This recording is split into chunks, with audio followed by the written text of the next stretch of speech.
Bonjour à tous. Je suis Marjolaine Serroux du magazine Process Alimentaire, rédactrice en chef, un magazine édité par le groupe Hello Press. Et j'aurai le plaisir d'animer aujourd'hui cette table ronde consacrée aux pistes pour accélérer la décarbonation dans le secteur agroalimentaire. À l'issue de ces échanges, nous aurons le plaisir de remettre le prix Energia, le prix de la décarbonation en agroalimentaire, organisé par le magazine Process Alimentaire, en partenariat avec EDF, avec le soutien de la BEA, de l'Igeria et de l'AREA Normandie. Donc l'idée aujourd'hui, c'est de faire un point sur la décarbonation. Souvenez-vous, en novembre 2022, le président de la République avait fixé l'objectif d'atteindre la neutralité carbone à horizon 2050. Une feuille de route a été établie pour le secteur agroalimentaire en septembre 2023. Et on le sait tous, la décarbonation est un sujet qui a été pris à bras-le-corps par les entreprises du secteur, avec les fonds mis à disposition par l'État, tous les dispositifs tels que France Relance, France 2030, ou encore les fonds de chaleur de l'ADEME. Donc, et pas plus tard que lundi, le ministre de l'économie Bruno Le Maire a annoncé la mise en place d'un fonds pour la récupération de la chaleur fatale. Alors comment aller plus loin aujourd'hui ? Comment accélérer sur ce sujet ? Quelles sont les bonnes pratiques des entreprises et qui peuvent inspirer ? Donc, pour répondre à ces questions ce matin, j'ai le plaisir d'avoir autour de moi Isabelle Combastel, directrice développement territorial d'EDF. Oui, bonjour Isabelle. Bonjour Marjolaine. Bonjour à toutes, bonjour Également à nos côtés, Clotilde d'Argentré, chef de projet environnement et filière de l'association de la BEA. Oui, bonjour Marjolaine, merci pour l'invitation. Et je suis aussi heureuse de pouvoir parler aussi au nom de mes collègues de l'Igeria et de l'AREA Normandie. Exactement. Et puis bonjour Clément Herry, responsable énergie du groupe Terena, qui nous fait aussi l'honneur d'être présent ce matin et qui était l'an dernier prix coup de cœur du prix Energia 2023. Merci Marjolaine, bonjour à tous. Alors pour commencer, dans un premier temps, nous allons remettre un peu le contexte. La décarbonation, qu'est-ce que c'est ? Et je vais m'adresser à vous Isabelle. Donc je vous rappelle, Vous êtes directrice développement territorial d'EDF. Et en fait, pouvez-vous revenir finalement en quelques mots sur la définition de la décarbonation ? Oui, bien. Pardon, bien sûr. Je salue l'Assemblée de la part de Frédéric Thébault, qui est le directeur d'EDF Commerce Ouest, qui aurait dû être là ce matin, mais qui a quelques contraintes. Donc, je vous fais part de ces salutations et des remerciements pour le prix à venir que nous allons décerner. EDF Commerce, qui sommes-nous déjà ? Nous sommes le commercialisateur pour le groupe EDF, c'est-à-dire qu'on vend de l'électricité, du gaz et des services énergétiques. Et en plus, on a une particularité, c'est qu'on est des facilitateurs de la décarbonation. Aujourd'hui, on a des experts locaux, on a des filiales de spécialité qui rendent concrètement réalisable la décarbonation au sein des industries, et en particulier des industries agroalimentaires. Donc la décarbonation, c'est quoi ? Aujourd'hui, on est à l'ère de la sobriété. Le climat, les dérèglements climatiques, ça concerne tout le monde. Entre les tempêtes, on a eu Ciaran en Bretagne en fin d'année dernière, la montée des eaux, les différentes sécheresses, inondations. Bref, il n'y a pas une petite parcelle qui soit épargnée. Donc on est vraiment dans l'ère de la sobriété. Vous avez parlé de neutralité carbone en 2050, c'est le choix de la France et de l'Union européenne. Aujourd'hui, en fait, on est passé de l'efficacité énergétique à la décarbonation. En fait, c'est juste une évolution. Très clairement, cette évolution, on est passé d'un monde dans lequel on considérait toutes les énergies comme similaires, efficacité énergétique, on cherche à consommer moins, consommer mieux. Aujourd'hui, on a fait une évolution. La décarbonation, c'est comment est-ce qu'on peut produire mieux en ayant une empreinte carbone beaucoup plus faible. Et ça, c'est quelque chose de très important. Donc la décarbonation, c'est un processus pour se désensibiliser des énergies fossiles et pour pouvoir préserver la compétitivité des entreprises, parce que sinon, ça n'a pas de sens. Il faut absolument qu'on soit compétitif. Donc on se désensibilise des énergies fossiles, on fait de la sobriété et on reste compétitif.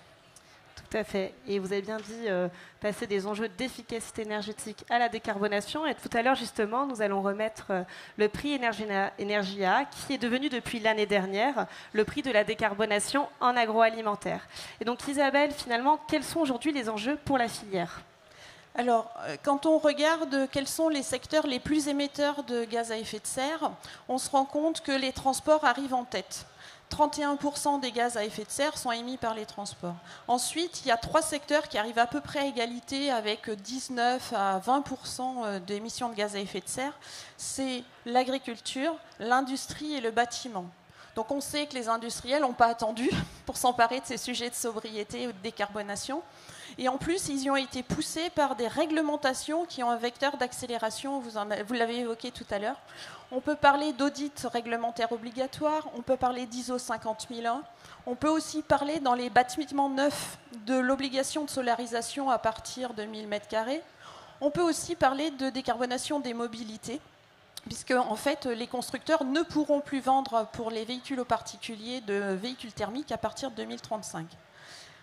Donc les industriels agroalimentaires, ils sont complètement conscients de tout ça et ils sont surtout conscients que décarboner, ça a une rationalité économique. Très clairement, moins consommer, on sait, ça préserve de la trésorerie. Décarboner, ça va faire exactement la même chose avec la sortie des fossiles. Et en plus, quand on travaille sur l'efficacité énergétique et la valorisation des énergies de récupération, la chaleur fatale par exemple, on sait très bien que ça permet de préserver de l'emploi local. Quand on fait du photovoltaïque en autoconsommation, quand on travaille sur les sujets de sobriété, c'est des sujets qui ne sont pas exportables. Donc ça, typiquement, c'est bon pour la souveraineté. C'est vrai en alimentaire, c'est vrai en énergie également. En plus, quand on se lance dans la décarbonation, aujourd'hui, l'ensemble des acteurs du secteur bancaire ont des financements dédiés. Donc si en plus on veut avoir de l'argent et faire des emprunts, on peut avoir accès à des prêts à impact et ça c'est déterminant, je pense. Dans les différentes rationalités aussi qu'on peut trouver dans la décarbonation, aujourd'hui on sait que les attentes sociétales ont beaucoup évolué. Nos concitoyens attendent de nous qu'on fasse mieux et qu'on s'engage plus. Donc quand on a un problème d'attractivité de l'emploi, d'avoir une entreprise qui affiche non seulement sa contribution à l'équilibre, je dirais alimentaire, à l'accès à l'alimentation, mais si on le fait de façon vertueuse énergétiquement, forcément, ça touche beaucoup. Comment on fait en termes d'enjeux? Pour être très pratique, il faut accélérer. Pour accélérer, il faut déjà savoir d'où est-ce qu'on part, donc bilan de gaz à effet de serre, bien évidemment. Ensuite, il faut faire un plan d'action qui s'inscrit dans une stratégie décidée par le chef d'entreprise. On fait un plan d'action et on le met en œuvre. Et c'est là que le groupe EDF, avec ses filiales, que ce soit Dalkia, Dalkia Froid Solutions, Isivia, EDF ENR, on rentre en ligne de compte et on peut aider à faire les choses. Donc l'enjeu majeur, accélérer, embarquer l'amont et l'aval et se préparer à l'arrivée des nouvelles directives, puisque les directives européennes, il va y avoir la CSRD. Donc c'est encore une fois, s'appuyer sur les contraintes pour en faire des vraies opportunités de développement, d'attractivité, de compétitivité. Et justement, en fait, on le rappelle, les entreprises ont déjà pris ce sujet à bras-le-corps. Et Clotilde, justement, en tant que chef de projet environnement et filière de la BEA, quel panorama pouvez-vous nous dresser en fait sur le périmètre Grand Ouest aujourd'hui, des actions qui ont été mises en place par les entreprises agroalimentaires ? Alors, on peut parler de plusieurs choses. Il y a déjà chaque entreprise à son échelle qui met en place, comme l'a expliqué Isabelle, son diagnostic, donc son bilan carbone, qui ensuite construit sa stratégie de décarbonation. Et puis après, il y a tout ce qui est démarche plus collective, plus globale. Par exemple, là, à la BEA, on a lancé depuis 1 an un programme qui s'appelle le Boost Agro Climat. L'idée, c'est en fait, de constituer une petite promotion d'entreprises, donc de différentes filières de l'agroalimentaire, de différentes tailles aussi, des PME, des entreprises de taille intermédiaire, des grands groupes. Il y a aussi des entreprises privées, mais aussi des coopératives, donc, qui ont à la fois les outils de transformation aval, mais aussi tout l'amont agricole. Parce que, donc je ne crois pas que Isabelle l'ait dit, ou sinon je suis désolée, je répète, mais dans l'agroalimentaire, en fait, 70% en moyenne du bilan carbone, c'est composé par les émissions de l'amont agricole. Donc c'est vrai que c'est important de travailler sur le cœur d'usine, mais dans tous les cas, ce n'est pas suffisant. Donc on a un gros enjeu à travailler en partenariat avec tout le monde agricole. Et Et donc l'idée de ce programme Boost Agroclimat, c'est qu'il puisse y avoir du partage d'expériences, faire un peu une sorte d'accélérateur finalement, que les entreprises puissent échanger avec d'autres et de s'engager et de se stimuler pour aller plus loin donc, sur ces démarches de bilan, d'établissement de stratégie, de plan d'action, d'engagement dans les plans d'action, et aussi avec une vision un petit peu complémentaire qui est de travailler sur l'analyse de cycle de vie des produits, les démarches d'éco-conception, donc avec cette complémentarité entre le travail à l'échelle de l'entreprise, sur la stratégie de décarbonation de l'entité entreprise, et à l'échelle des produits, des gammes de produits, sur les démarches d'éco-conception. Donc ça, voilà, c'est un exemple d'illustration de ce qu'on fait à l'échelle de la Bretagne, mais du coup qui se fait aussi également dans les régions voisines. On pourra parler, je pense, tout à l'heure avec Clément de Décarbone Agro, justement. Donc, merci Clotilde. Combien compte la promotion, justement, de Boost du programme ? On a une dizaine d'entreprises, et dont certaines ont un certain nombre de sites. Donc, voilà, en termes d'entité juridique, on a 11 entreprises dans la promotion, dont certaines sont présentes aujourd'hui, comme l'Arzul, par exemple, que je vois là-bas. Qui est un des finalistes du prix Energia, justement. Eh bien, je me tourne vers vous, Isabelle. Si on peut avoir aussi des exemples d'accompagnement de vos clients. Oui, bien sûr. Alors déjà, le premier exemple, c'est qu'on travaille avec la BEA. On est un partenaire historique de ce joli collectif. On a ensemble fait l'année dernière le Décarbone Tour. Donc c'est pas tout à fait la même chose, mais c'est une autre, ça complète la palette en fait. Et c'est ça qui est intéressant quand on parle de décarbonation, c'est qu'il y a plein de voies possibles. Donc le Décarbone Tour, c'est quoi ? C'est aller visiter des sites exemplaires énergétiquement, où en fait il va y avoir un travail et des échanges entre pairs. Donc des responsables techniques, des responsables de site, des responsables RSE. C'est extrêmement ouvert. Effectivement, pardon, il y a des témoins dans la salle. Il y a temps.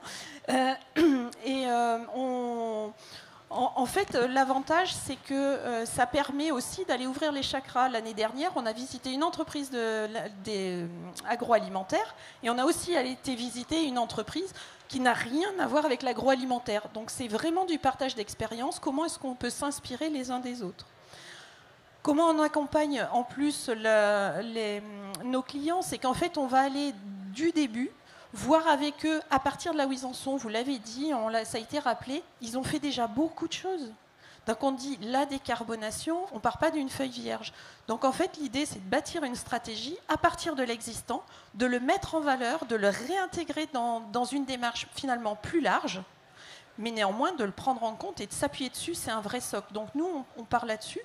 On peut accompagner en réalisant les audits obligatoires 16247 ou d'accompagner à la certification sur l'ISO 50001. On sait aussi faire de la conversion vers des énergies renouvelables ou travailler sur la récupération de chaleur. Donc ça a été largement évoqué, mais c'est extrêmement important. Pourquoi ? Parce qu'en fait, ça lutte contre le réchauffement climatique, d'abord parce que les calories ne partent pas dans l'atmosphère, et en plus parce qu'elles ont un deuxième usage, ce qui permet de réduire les consommations. Donc ça, c'est extrêmement important. Et il me semble aussi qu'il y a 15 jours, il y a un beau partenariat qui a été signé au Salon de l'Agriculture. Donc effectivement, on est très fiers d'avoir été sollicités par une association, comme tu le disais, une association une coopérative et un groupement, donc avec Saveol d'une part, et si l'entreprise d'autre part, qui se sont associés pour optimiser leur consommation d'une part, décarboner leur mix énergétique. Et le 26 février dernier, au Salon de l'Agriculture, il y a eu une convention de partenariat qui a été signée. Et on est extrêmement honorés de la confiance et de tout le travail qui va être fait.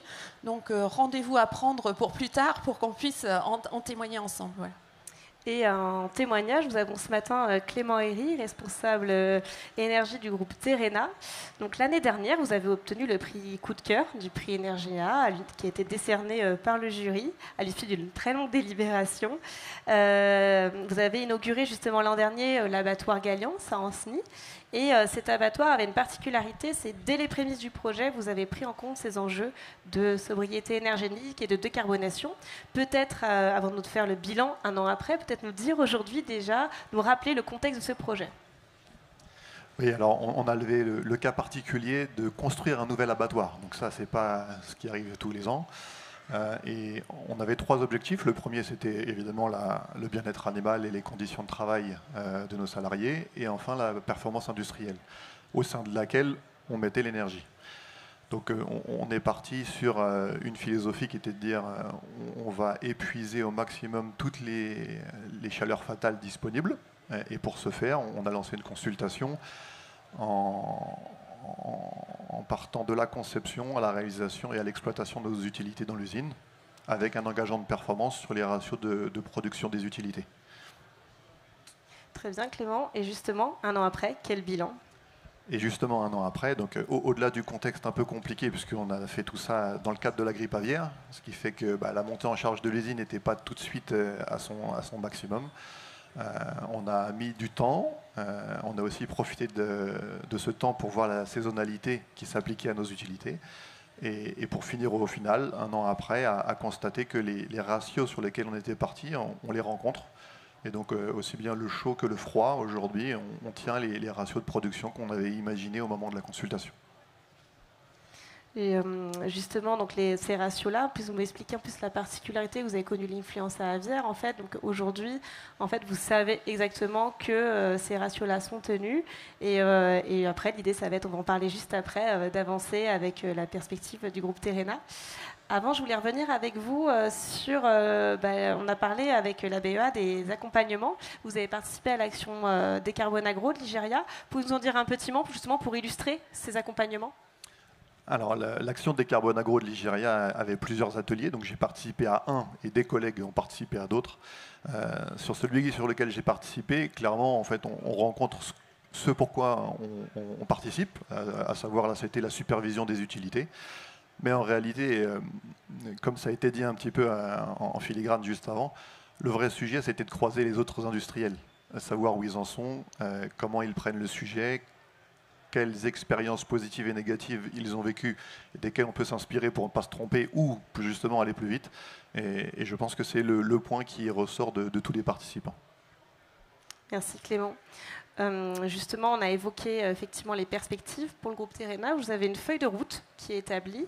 Donc, vous avez bien dit, l'abattoir de Galiance à Anceny était un site pilote. Quelle est en fait la feuille de route du groupe Terrena à horizon 2030 ? Ouais, tout à fait. Dans la politique du groupe Terrena, aujourd'hui, on a une feuille de route à 2030. L'objectif, c'est de réduire de 40% nos émissions de carbone sur le scope 1 et 2. Et donc, effectivement, le sujet de l'abattoir est la première brique, puisqu'on l'a pensé comme ça dès le départ. Encore une fois, c'est une chance, puisque souvent, on part d'usines existantes, et donc on fait avec ce qu'on a et on essaie d'améliorer. C'était sur la filiale Galiance, donc on a commencé, et on a encore 2 projets sur la filiale Galiance avec la partie des échauddoirs et la partie des fours de cuisson. Mais les 40% sont à l'échelle du groupe d'ici 2030. Effectivement, avec une partie, comme vous le dites, pour compléter et aller plus loin sur le site de l'abattoir Galiance. Aujourd'hui, on a parlé tout à l'heure du scope 3, Clotilde. Justement, qu'en est-il? Comment les entreprises peuvent avancer sur le sujet? Alors, c'est un vaste sujet, parce que du coup, il y a énormément de parties prenantes. C'est vraiment un sujet d'enjeu global. Alors, je pense qu'il y a plusieurs choses qu'on peut dire là-dessus. Déjà, nous, dans les entreprises avec lesquelles on travaille, il y a 2 typologies d'entreprises. Il y a les entreprises privées, il y a les coopératives. Je pense que c'est plus spontané, plus naturel, plus facile quand on est une coopérative d'intégrer toute cette partie amont. Et donc, on a déjà plein d'exemples de choses qui se font. Par exemple, l'autre jour, j'étais chez Entremont à Guingamp.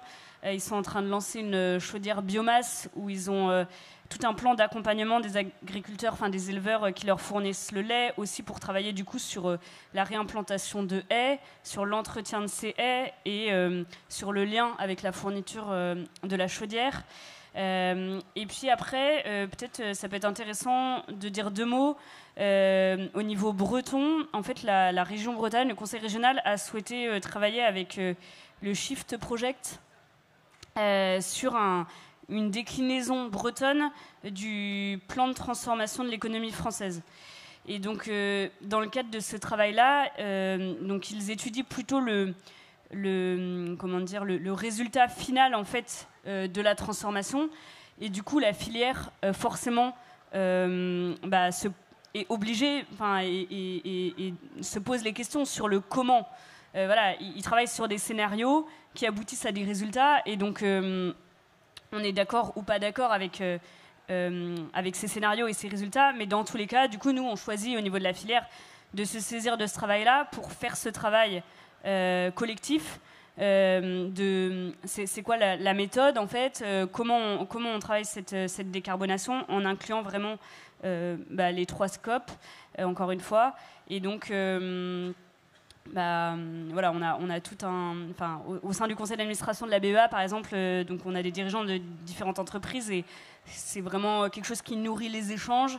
Et donc voilà, mais je pense qu'aujourd'hui, on est quand même encore au démarrage de ces sujets-là, et que voilà, ça peut être intéressant de refaire un retour d'expérience un peu ultérieur. Je donne rendez-vous dans un an ou dans quelques temps. Voilà, pour voir un peu la synthétisation, on va dire, de tout ce travail et la vision globale au-delà des initiatives individuelles de chaque entreprise. Ouais.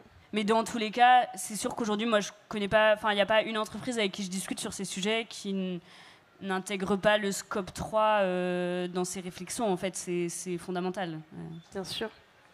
Et justement, Isabelle, justement, après tout ce qui est récupération de chaleur, on a travaillé sur les scopes 1 et 2. Quels vont être les prochains challenges en fait, que devront relever les entreprises agroalimentaires ? Alors, les prochains challenges qu'ils vont avoir à relever, ça a été dit, c'est comment est-ce qu'on va pouvoir faire la conversion des usages. Hein, quand on parle de chaufferie, comment est-ce qu'on la bascule à la biomasse, comment est-ce qu'on travaille en synergie territoriale aussi. On parle d'économie circulaire, mais que ça se fasse à l'échelle d'un site ou en intra, à l'intérieur de l'entreprise ou à l'intérieur d'un site complexe ou avec un territoire, c'est des sujets sur lesquels on réfléchit. Et il y a aussi la question du sourcing bas carbone. Hein. Aujourd'hui, je l'ai déjà dit, mais toutes les énergies ne se valent pas, donc c'est intéressant de se questionner sur ce sujet et pour reprendre une expression, la gouvernance énergétique, c'est quelque chose de large. Il y a vraiment beaucoup de composantes. Donc aujourd'hui, prochaine étape, c'est vraiment d'aller vers ces mutualisations, vers continuer l'optimisation. Pardon. Et en fait, on peut le faire parce qu'il y a pas mal de financements qui sont disponibles aujourd'hui. Alors, il y a des aides d'État, il y a tout un tas de plans divers et variés, mais côté EDF, on peut aussi apporter des financements. C'est quelque chose qui est important. On parlait de rationalité économique. Hein, les chefs d'entreprise aujourd'hui sont tous à l'écoute de ça. Ils l'ont toujours été, mais c'est particulièrement criant. On peut travailler avec des certificats d'économie d'énergie. Ça, c'est extrêmement important. On est un des obligés majeurs, donc c'est un levier qui existe et dont il faut s'emparer. On fait aussi des contrats de performance énergétique. C'est extrêmement intéressant pour un industriel parce qu'en fait, on fait fondre ses CAPEX. Alors, ça a d'autres contreparties, mais néanmoins, c'est un vrai modèle aujourd'hui sur lequel on peut réfléchir et réfléchir ensemble. Et ensuite, on a aussi, dans certains cas de figure, on peut être tiers investisseur. Le groupe EDF, ça arrive, c'est possible. C'est des choses qu'on discute en amont quand on est en train de préparer les sujets dans les discussions qu'on peut avoir au long cours. Donc très clairement, la décarbonation, 1, c'est bon pour la compétitivité. 2, c'est bon pour l'attractivité des métiers.